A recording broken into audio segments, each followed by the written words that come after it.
हमने लिखवाया वो उन पे रहने नहीं दिया। फायर नहीं हुआ, कुछ नहीं हुआ, सोची समझी तकसीम से आप लोगों ने उनको मारा। ये बाप नहीं है।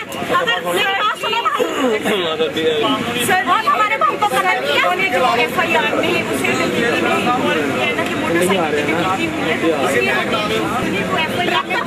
मोटरसाइकिल का नंबर लिखवा, लेकिन वो ट्रैक्टर का नंबर है।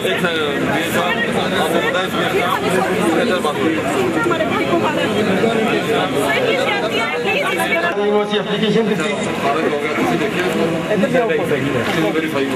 सर SHO साहब को, डिप्टी साहब को इंक्वायरी में DSP कुमारी के साथ, और वो वहीं अभी तक सीट पर बैठे हैं और हम जब जाते हैं कवरेज के लिए वो हमें तंज करते हैं।